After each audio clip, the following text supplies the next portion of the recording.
अस्सलाम वालेकुम students, welcome to study time. आज हम 10th क्लास साइंस ग्रुप के मैथमेटिक्स का पहला चैप्टर है उसको स्टार्ट ले रहे हैं, जिसका नाम है क्वाड्रेटिक इक्वेशन। इस चैप्टर को शुरू करने से पहले आप तमाम बच्चों को ये पता होना चाहिए कि बेसिकली क्वाड्रेटिक इक्वेशंस होती क्या हैं। अब इसमें मैंने ऑलरेडी इसकी जो डेफिनेशन है क्वाड्रेटिक इक्वेशन की वो राइट डाउन की हुई है, उसको एक दफ़ा पढ़ लेते हैं, फिर उसकी कुछ एग्जांपल्स देखते हैं, फिर उसकी आगे से मज़ीद दो फॉर्म्स हैं जो कि एक्सरसाइज जब आपने इसकी पहली एक्सरसाइज 1.1 स्टार्ट करनी है वो उसका दो एग्जांपल्स का पता होना आपके लिए ज़रूरी है। तो क्वाड्रेटिक इक्वेशन बेसिकली होती क्या है, उसकी डेफिनेशन पढ़ लेते हैं। एन इक्वेशन ऐसी equation which contain the square of the unknown variable, वो किसी भी अननोन वेरिएबल के स्क्वायर पे मुश्तमिल होती है, यानी कि कोई भी वेरिएबल हो सकता है, चाहे वो x है, चाहे वो y है, चाहे वो z है, कोई भी आप अल्फ़ाबेट एज अ वेरिएबल इसमें यूज़ कर सकते हो। अननोन है तो उसमें शर्त यह है कि क्वाड्रेटिक इक्वेशन में उस अननोन वेरिएबल का क्या होता है, स्क्वायर, यानी कि बड़ी से बड़ी पावर किसी भी इक्वेशन में अगर स्क्वायर होगी, यानी सिंपल वर्डिंग में अगर 2 पावर सबसे बड़ी होगी तो वो एक क्वाड्रेटिक इक्वेशन होगी। तो बट नो हायर पावर, यानी कि 2 से बड़ी पावर नहीं होनी चाहिए, ठीक है, इस called quadratic equation. For example अगर 2 से बड़ी पावर 3 आ जाती है तो वो फिर क्वाड्रेटिक नहीं रहेगी, वो एक क्यूबिक पॉलिनोमियल या क्यूबिक इक्वेशन बन जाएगी। इसी तरह 3 से बड़ी बने 4 पावर आ जाएगी तो उसको हम बाई क्वाड्रेटिक कहते हैं, जो कि ऑलरेडी आपने 8 क्लास में बहुत भी अच्छे तरीके से इसको पढ़ा हुआ है।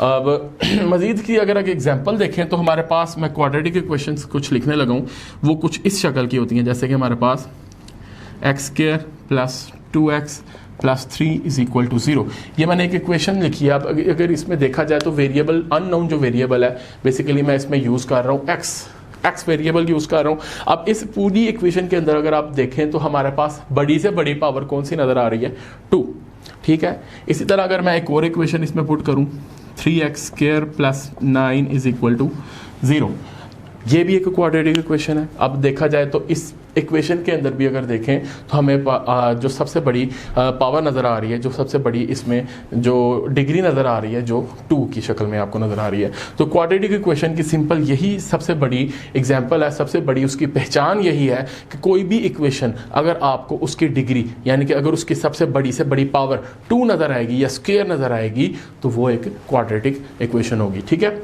अब हमारे पास क्वाड्रेटिक इक्वेशन 2 तरह की होती हैं, ठीक है। अब इसमें चूँकि हम जाहिर सी बात है चैप्टर नंबर 1 का एक्सरसाइज 1.1 का स्टार्ट लेने जा रहे हैं, तो उससे पहले क्वाड्रेटिक इक्वेशन से रिलेटेड जो भी बातें हैं वो मैं क्लियर पहले ही करना चाह रहा हूँ कि हमारे पास 2 तरह की क्वाड्रेटिक इक्वेशन होती है। एक सिंपल क्वाड्रेटिक इक्वेशन होती है। सिंपल क्वाड्रेटिक इक्वेशन में अगर देखा जाए तो वो उसकी शक्ल कुछ इस तरह की होती है, ax² plus bx plus c is equal to 0। ये बेसिकली एक क्वाड्रेटिक इक्वेशन की स्टैंडर्ड फॉर्म है, यानी एक सादा शक्ल है क्वाड्रेटिक इक्वेशन की। अब इसमें बेसिकली वेरिएबल इस्तेमाल हो रहा है x, और ये जो a है बेसिकली x² का कोएफिशिएंट को जाहिर कर रहा है, वो कोई भी रियल नंबर हो सकता है, और ये जो b नज़र आ रहा है ये x का कोएफिशिएंट है, और इसी तरह फाइनली विदाउट वेरिएबल अगर वो जो एंड पे कांस्टेंट वैल्यू होती है c उसको जाहिर कर रहा है। तो ये एक क्वाड्रेटिक इक्वेशन की स्टैंडर्ड फॉर्म को जाहिर कर रही है वैल्यू, जिसमें वेरिएबल x केयर भी इस्तेमाल हो रहा है, इसी तरह variable simple without power x भी इस्तेमाल हो रहा है, और इन द एंड हमारे पास एक कांस्टेंट टर्म भी आ रही है। तो ये एक सिंपल क्वाड्रेटिक इक्वेशन होगी। अब प्योर क्वाड्रेटिक इक्वेशन क्या होती है कि ऐसी इक्वेशन उसकी जो शक्ल है वो कुछ इस तरह की होती है, ax² plus b is equal to 0। उसमें क्या होता है कि हमारे पास x² का कोएफिशिएंट मौजूद होता है, यानी x² वाली टर्म मौजूद होती है, लेकिन उसमें x वाली टर्म मौजूद नहीं होती। अगर मैं इसको रियल नंबर्स के साथ कोएफिशिएंट लेते हुए लिखूं तो क्वाड्रेटिक इक्वेशन की स्टैंडर्ड फॉर्म जो होगी सिंपली वो कुछ इस तरह लिखी जाएगी, 7x² plus 3x plus 9 is equal to 0। इसमें मैंने a की जगह भी एक कोएफिशिएंट पुट कर दिया, b की जगह भी एक कोएफिशिएंट पुट कर दिया, और c की जगह जो कांस्टेंट टर्म होती है उसकी जगह भी मैंने एक रियल नंबर पुट कर दिया। इसकी शक्ल कुछ इस शक्ल इस तरह की होगी, यानी एक क्वाड्रेटिक इक्वेशन की जो स्टैंडर्ड फॉर्म है कुछ इस शक्ल की होगी। अगर इसी तरह इनमें से अगर आप प्योर क्वाड्रेटिक इक्वेशन सेपरेट करना चाहेंगे तो जाहिर सी बात है, मैंने इसका ऑलरेडी आपको बताया कि प्योर क्वाड्रेटिक इक्वेशन में जो वेरिएबल x होता है, यानी कि विदाउट पावर जो वेरिएबल होता है वो उसमें शामिल नहीं होता। एक x² स्केयर की हमारे पास वेरिएबल आता है, यानी एक वेरिएबल स्केयर पावर के साथ आता है और उसके साथ एक कांस्टेंट टर्म होती है, यानी कि उसके साथ कोई भी वेरिएबल नहीं होता। तो इसकी अगर हम इसको सिंपल रियल नंबर्स के साथ लिखें तो कुछ इस तरह 7x square minus 3 is equal to 0।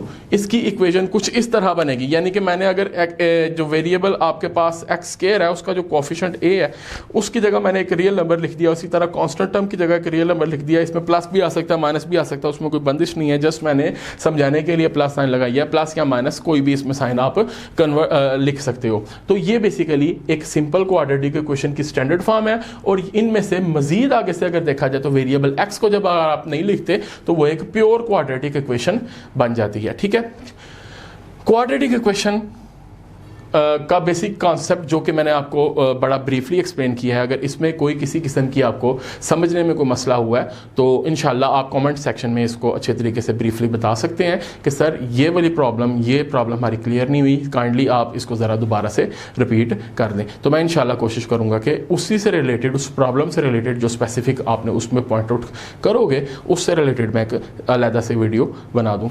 तो फाइनली हमारे पास क्वाड्रेटिक इक्वेशन की जितनी भी हमारे पास जो पॉसिबल एग्जाम्पल्स जो कि मैंने राइट डाउन की है इसके अंदर, उसमें मैंने कवर करने की कोशिश की है। नेक्स्ट हम स्टार्ट करते हैं इसकी जो एक्सरसाइज 1.1 है उसका पहला क्वेश्चन।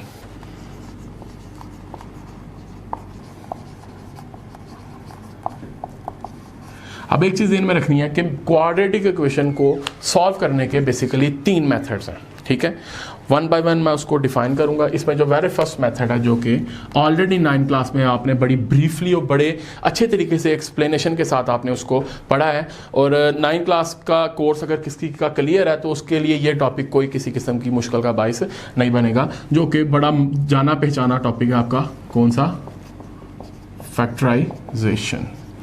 क्वाड्रेटिक इक्वेशन की फैक्टराइजेशन कैसे करते हैं। ठीक है, इसमें मेथड जो क्वाड्रेटिक इक्वेशन को सॉल्व करने का जो वेरी फर्स्ट मेथड है वो है फैक्टराइजेशन। फैक्टराइजेशन के थ्रू आप क्वाड्रेटिक इक्वेशन को सॉल्व कर सकते हो। इसके बाद इसका जो सेकंड मेथड है वो है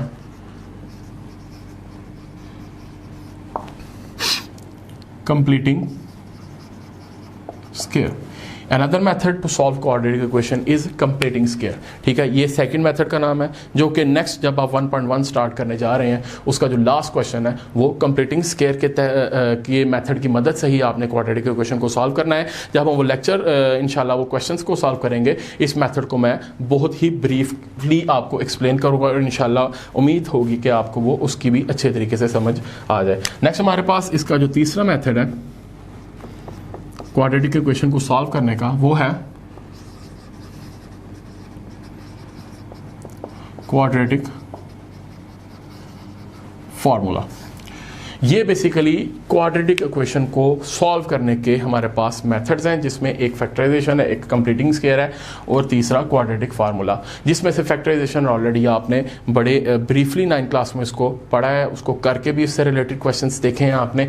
जो नए मेथड्स आपके लिए आए हैं जो कि आपको जिनसे आगाही नहीं होगी, हो सकता है कुछ बच्चों को छोटी क्लासेस में ये मेथड्स करवाए गए हों, जिसमें से पहला मेथड है कंप्लीटिंग स्क्वायर का और दूसरा क्वाड्रेटिक फार्मूला का। ठीक है, ये मेथड्स जब आप पिछली क्लासेस की कोर्सेज को दोहराएं तो ये यूज हुए हैं मेथड, कई बच्चों ने किए भी होंगे, ये उनका इसके बारे में कॉन्सेप्ट्स क्लियर भी होंगे। लेकिन ज़्यादातर बच्चे ऐसे होते हैं जिनके लिए, जिन्होंने 9 क्लास का कोर्स पढ़ा है, उनके लिए फैक्टराइजेशन तो जानी पहचानी है, लेकिन ये जो 2 मेथड नीचे दिए गए हैं ये ज़रा उनके लिए जाने पहचाने नहीं होंगे। तो इंशाल्लाह उम्मीद है कि नेक्स्ट आगे जो हमारे कमिंग लेक्चर्स होंगे 10 क्लास की नेक्स्ट आने वाली एक्सरसाइजेस के, उसमें हम बहुत ही ब्रीफली और अच्छे तरीके से इसको एक्सप्लेन करने की कोशिश करेंगे, ताकि आपके जो कॉन्सेप्ट्स हैं क्वाड्रेटिक इक्वेशंस के रिलेटेड वो अच्छे तरीके से क्लियर हो सके।